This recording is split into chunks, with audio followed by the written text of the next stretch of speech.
మీకు తెలుసా అధిక బరువుతో ఎంతమంది బాధపడుతున్నారో, దీన్ని తగ్గించుకోవడానికి ఎన్ని మార్గాలు మనం వెతుక్కుంటున్నామో, ఎన్ని డైట్లు చేస్తున్నామో, అసలు బరువు పెరగడము తగ్గడము, కొంతమంది పెరుగుతున్నారు తగ్గుతున్నారు మరలా పెరుగుతున్నారు. దేంటి కారణం? ఇలా పెరిగి తగ్గుతూ ఉన్నందువల్ల, జిగ్జాగ్గా ఉన్నందువల్ల అసలు బరువు ఉంటే ఉన్నాంలని రాజీ పడుతున్నారు. మరలా సరైన శాస్త్రీయమైన పద్ధతి వెతకట్లా. ఎందుకంటే ఏది పడితే అది, ఏ డైట్ పడితే ఆ డైట్, ఏ పద్ధతి పడితే ఆ పద్ధతిలో వెళ్తూ ఉన్నాం తప్ప అసలు శరీరంలో వెయిట్ ఎలా పెరుగుతున్నాము, ఎలా తగ్గుతున్నాము అనేది మీకు తెలుసా? తెలుసుకోవాలనుకుంటే తప్పనిసరిగా బాలూజీ యోగాచార్య ఛానల్ సబ్స్క్రైబ్ చేసుకొని ముందుకు వెళ్దాం.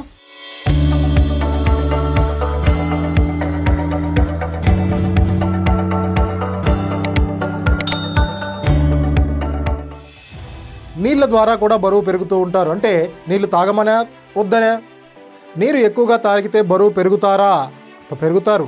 కానీ మీరు వెయిట్ లాస్ జర్నీ మొదలుపెట్టినప్పుడు మొదట్లో చాలా స్పీడ్గా బరువు తగ్గినట్లు కనిపిస్తుంది. కానీ కొంతకాలం తర్వాత ఒక చోట ఆగిపోయి మళ్ళీ రీగెయిన్ అవుతూ ఉంటారు. మనం ఇంతకుముందు కూడా వాటర్ వెయిట్ అనే విషయం చాలామందికి తెలియదు. వాటర్ ద్వారా వెయిట్ పెరుగుతారు, వాటర్ వెయిట్ తగ్గుతుంది అనేది. మీరు వేయింగ్ మిషన్ మీద నిలబడి వెయిట్ చెక్ చేసుకున్నారనుకోండి, మనకు కనపడేది టోటల్ వెయిట్, ఈ బాడీ యొక్క టోటల్ వెయిట్. అంటే పూర్తి బరువు కనపడుతుంది. టోటల్ వెయిట్లో అధిక శాతం నీటి నుంచి వస్తుంది. ఆ నీటి వెయిట్ ఉంది కదా, నీరు బాడీలో బోన్స్ తర్వాత ఎక్కువ బరువు కలిగి ఉంటుంది. ఎముకల తర్వాత నీరే ఎక్కువ బరువు ఉంటుంది. మొదట్లో బరువు తగ్గడం మొదలుపెట్టినప్పుడు తగ్గేదంతా వాటర్ వెయిటే. గుర్తుపెట్టుకోండి, మన ఫ్యాట్ వెయిట్ కాదు, వాటర్ వెయిట్.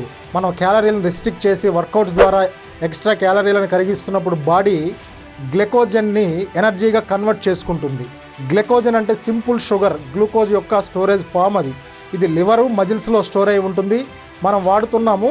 అయితే గ్లైకోజన్ నీటిని ఎక్కువగా నిల్వ చేస్తుంది. బాడీలో 1 గ్రాము గ్లైకోజన్ 3 గ్రాముల నీటిని తనతో పాటు నిల్వ చేసుకుంటుంది. అంటే నీటిని నాకు అట్టి పెట్టుకుంటుంది. క్యాలరీలన్నీ రిస్ట్రిక్షన్స్ ద్వారా కానీ గ్లైకోజన్ని వాడితే తప్ప అది నిల్వ చేసిన వాటర్ని వదిలిపెట్టదు. అంటే వాటర్ వెయిట్ తగ్గాలంటే చాలా టైం పడుతుంది. ఇక్కడ వాటర్ వెయిట్ పెరుగుతున్నారు, మళ్ళీ బరువు పెరిగారు అంటే వాటర్ వెయిట్. అది ఫ్యాట్ లాస్ కావాలంటే వాటర్ వెయిట్, ఫ్యాట్ వెయిట్ 2 రకాలు ఉంటాయి.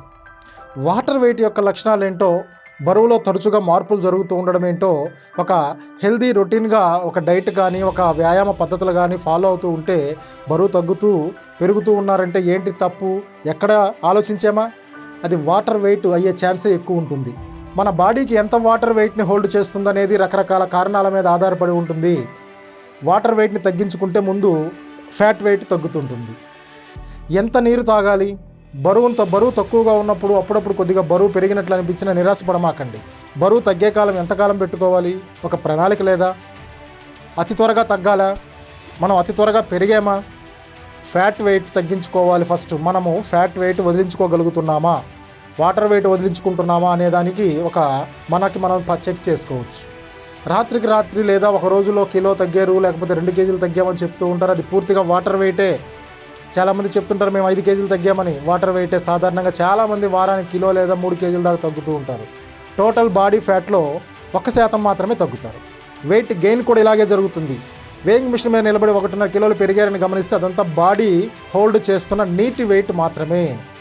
ఎందుకంటే ఒక రోజులో ఇంత వెయిట్ ఎవరు గెయిన్ కాలేరు, ఎవరు తగ్గలేరు. దీనికి కారణాలు ఏంటంటే ఆల్కహాల్, కెఫిన్ తక్కువగా ఉండాలి. ఆల్కహాల్, కెఫిన్ 2 కూడా డయూరటిక్స్గా పనిచేసి డిహైడ్రేషన్కి దారితీస్తాయి.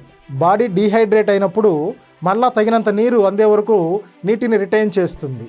కాఫీ, బ్లాక్ టీ, ఎనర్జీ డ్రింక్స్ని తగ్గించండి, మానుకోండి. వాటర్ వెయిట్ మానిటర్ చేస్తున్నప్పుడు ఆల్కహాల్ని కూడా పూర్తిగా మానేయాలి. బరువు తగ్గినట్లుగా ఉంటుంది, మళ్ళీ పెరుగుతుంటాము. వర్కౌట్స్ చేస్తుంటాము, మళ్ళీ ఉపయోగం లేదు, ఇసుకు పుడుతుంది, వదిలేస్తుంటాము, లక్షల ఖర్చు పెడుతూ ఉంటారు. వర్కౌట్స్ చేయడం కూడా మంచిదే. బ్లోటింగ్ ఉన్నప్పుడు అస్సలు వర్కౌట్ చేయాలనిపించదు. బాగా అధిక భారంగా ఉన్నప్పుడు అసలు ఏం చేస్తామని అనిపిస్తుంది. నిరాశ, నిస్పృహలు వస్తూ ఉంటాయి. ఎంతో ప్రయత్నాలు చేసాం, విసుగు వేసారిపోయాము, ఆ డైట్లు చేసాము, ఈ డైట్లు చేసామని తల జుట్టు పీక్కుంటూ ఉంటారు. వాటర్ వెయిట్ తగ్గడానికి హెల్ప్ చేస్తుంది. ఇవన్నీ మానుకుంటే మీ గుండె కొట్టుకునే వేగాన్ని, ఊపిరి తీసుకునే వేగాన్ని కూడా పెంచే కార్డియో ఎరోబిక్ ఎక్సర్సైజ్లను కూడా ఎంచుకోండి. యోగా కూడా, హఠ యోగా కూడా చేస్తూ ఉండండి. హాయిగా నిద్రపోండి, ముందు విశ్రాంతి తీసుకోండి. నిద్రలేమి అంటే ఇన్సోమియా వ్యాధి లేదా చాలినంత నిద్ర లేకపోవడం వల్ల కిడ్నీలు ఫ్లూయిడ్స్ని రిటైన్ చేస్తుంటాయి. రోజుకి 7 నుండి 9 గంటల నిద్ర అవసరమైన వాళ్ళు అంతవరకు నిద్రపోవాలి.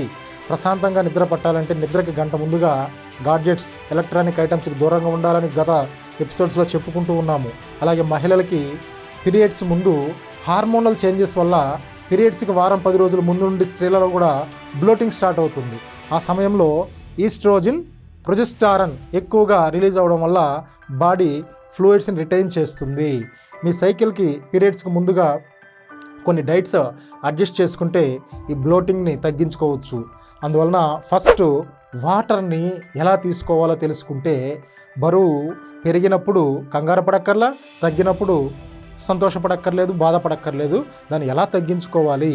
వాటర్ రిటెన్షన్ అన్నది హానికరం కాదు. అయితే కొన్ని రకాల వాటర్ రిటెన్షన్స్ కొన్ని సీరియస్ హెల్త్ ప్రాబ్లమ్స్కి సూచన కావచ్చు. మనం గుర్తుపెట్టుకోవాలి. మరీ ఎక్కువ ఫ్లూయిడ్ రిటైన్ చేసుకుంటున్నారు అనిపించినా, స్కిన్ టైట్గా ఉన్నా, షైనీగా ఉన్నా, మెరిసిపోతుంటే ఏదో అందం అనుకుంటాం, స్కిన్ మీద నొక్కులు పడుతున్నా, ఆయాసంగా ఉన్నా, ఊపిరి తీసుకోవడంలో ఇబ్బందులున్నా డాక్టర్ని కన్సల్ట్ చేయండి, వదిలివేయకండి. శరీరంలో నీటిని ఎలా బ్యాలెన్స్ చేయాలి, ఎలా చేస్తే బరువు తగ్గుతారు అనేది కూడా ఇప్పుడు తెలుసుకుందాం. శరీరపు బరువులో చిన్న చిన్న మార్పులు రావడం చాలా సహజం. ఇది వాటర్ వెయిట్ వల్ల కావచ్చు, ఫ్యాట్ వెయిట్ వల్ల కావచ్చు. చాలాసార్లు వాటర్ వెయిట్కి కారణం ఏంటో తెలుసా? మరలా మొదటికే వస్తున్నాం, ఉప్పు ఎక్కువగా తీసుకోవడం వాటర్ వెయిట్ పెరుగుతుంది. ఉప్పు ఎక్కువగా తీసుకోవద్దు. ఎంతవరకు బాడీ మెయింటైన్ చేయాలో అంతవరకే చేస్తుంది. తర్వాత కిడ్నీలు రెగ్యులేట్ చేయాలి. కిడ్నీల మీద భారం పడుతూ ఉంటే ఇబ్బంది పడి అనేక ఆరోగ్య సమస్యలు వస్తుంటాయి. అందువలన బ్లోటింగ్ తగ్గించుకోవడానికి ఉప్పు చాలా తక్కువగా మితంగా వాడుకోవాలి. అది కూడా సైంధవ లవణం వాడుకోవాలి. ఇది చాలా ఇంపార్టెంట్ స్టెప్. ఎందుకంటే దీనివల్ల కిడ్నీలు వాటర్ బ్యాలెన్స్ని కంట్రోల్ చేయడం మీద ఇది వెంటనే ప్రభావం చూపిస్తుంది. ఉప్పు ఎక్కువైతే వాటర్ రిటెన్షన్ కూడా పెరుగుతుంది, బ్లోటింగ్కి దారి తీస్తుంది. ప్రాసెస్డ్ మీట్ అలాగే ప్యాకేజ్డ్ ఫుడ్ వాటిల్లో ఉప్పు చాలా ఎక్కువగా ఉంటుంది. అదేవిధంగా నో సోడియం డైట్ని కూడా ఫాలో అవ్వకూడదు. మళ్ళీ గుర్తుపెట్టుకోండి, లో సోడియం. పొటాషియం ఎక్కువగా ఉండేలా బాడీలో ఫ్లూయిడ్స్ బ్యాలెన్స్ చేయాలంటే పొటాషియం చాలా అవసరం. పొటాషియం బాగా తగ్గినప్పుడు ఫ్లూయిడ్ రిటెన్షన్ జరుగుతుంది. పొటాషియం ఎక్కువగా ఉన్న ఫుడ్స్ తీసుకున్నప్పుడు బాడీ ఎక్కువగా ఉన్న నీటిని బయటికి పంపిస్తుంది. చూడండి, సోడియం హై తీసుకోవద్దు, లో సోడియము, పొటాషియం ఉన్నది సైంధవ లవణం. నీటిని బయటికి పంపించాలి అంటే అప్రికాట్స్, అరటిపండు, డేట్స్, కివి, మామిడి, బొప్పాయి, క్యారెట్, తృణధాన్యాలు, బఠానీ, ఆవకోడా వీటిల్లో పొటాషియం లభిస్తుంది. వీటిని నమిలి మింగండి, జ్యూసులు తాగద్దు. మరలా గ్లూకోజు, ఫ్రక్టోజ్ ఎక్కువ అవుతుంది, ఫైబర్ ఉండదు, మరలా బరువు పెరుగుతారు. అందువలన మన చిన్న చిన్న అలవాట్లు మార్పులు చేసుకోండి. నెక్స్ట్, తగినంత ఫైబర్ ఎక్కువగా ఉండే ఫుడ్ తీసుకోవాలి. ఫైబర్ తక్కువగా ఉన్న ఫుడ్ తీసుకున్నప్పుడు మలబద్ధకం ఏర్పడుతుంది. చాలామందికి 2 రోజులకి, 3 రోజులకి, 6 రోజులకు కూడా మోషన్కి వెళ్ళని వాళ్ళు ఉన్నారు.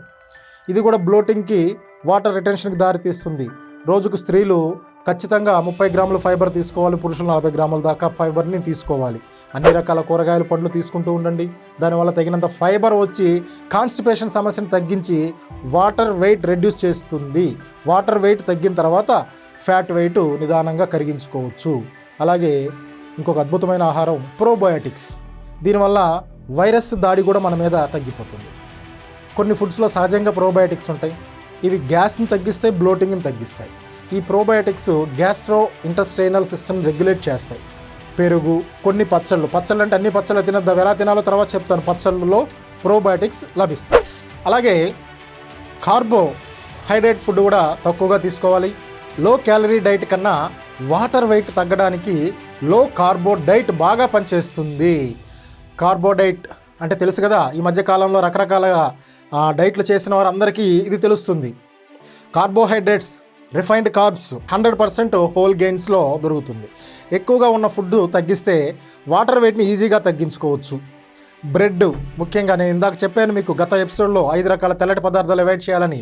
మైదాతో తయారు చేస్తున్న ఫుడ్స్ అన్నీ అవాయిడ్ చేయాలి. బ్రెడ్ ముఖ్యంగా, pasta, crackers, muffins, pastries, quinoa, sweet and beverage desserts వంటి వాటిల్లో కార్బ్స్ ఉంటాయి. కాబట్టి వీటిని మానేస్తే ఉత్తమమైన పని, లేదా తగ్గించి తీసుకోవద్దు. అసలు ముందు సమస్య తగ్గించుకోండి. అలాగే నీరు ఎక్కువగా తీసుకుంటూ ఉంటే వాటర్ వెయిట్ రెడ్యూస్ అవ్వడానికి వాటర్ తాగాలి. మరలా విచిత్రంగా ఉంది కదా, ఇందాక నీళ్ళు తగ్గిమన్నారు, ఇప్పుడు నీళ్ళు పెంచమన్నారని. వాటర్ వెయిట్ రెడ్యూస్ చేయడానికి వాటర్ తాగాలంటే కొంచెం విచిత్రంగా ఉంటుంది, కానీ ఇది నిజం. మీరు తాగినంత నీరు తాగకపోవడం వల్ల కూడా బాడీ వాటర్ని రీగెయిన్ చేస్తుంది. రోజుకు కనీసం 8 గ్లాసులు నీరు తాగాలి, ఇంతకంటే ఎక్కువ కూడా తాగొచ్చు. వీటితో పాటు నిమ్మరసం కలిపిన నీరు, మజ్జిగ, గ్రీన్ టీ, ఇలాగా కషాయాలు, మెడికేటెడ్ వాటర్ కూడా తీసుకుంటూ ఉండండి. వాటర్ రిటెన్షన్ తగ్గించుకుంటూ ఉండాలి. మన శరీరంలోంచి రోజుకి కనీసం 3 లీటర్ల వరకు మలమూత్ర స్వేదాల ద్వారా, చర్మం ద్వారా, మలమూత్ర అవయవాల ద్వారా బయటికి వెళ్తూ ఉంటాయి. వాటిని బ్యాలెన్స్ చేసే వాటర్ తీసుకోవాలి కదా. అలా కాకుండా మనం బయటికి ఎక్కువ పంపిస్తున్నాం, అవుట్పుట్ ఇన్పుట్ తగ్గిస్తున్నామంటే మరలా నీరు తక్కువ తాగినా ఇబ్బంది, ఎక్కువ తాగినా ఇబ్బంది. అందుకే సమత్వం యోగముచ్యతే అంటే బాడీ మైండ్ బ్యాలెన్స్ చేసుకుంటూ ఆహారాన్ని ఔషధంగా తీసుకుంటూ ఉంటే సంపూర్ణ ఆరోగ్యాన్ని పొందవచ్చు. ఔషధాలతో ఆరోగ్యాన్ని పొందిన వారు లేరు, ఇచ్చిన వారు లేరు. గుర్తుపెట్టుకోండి.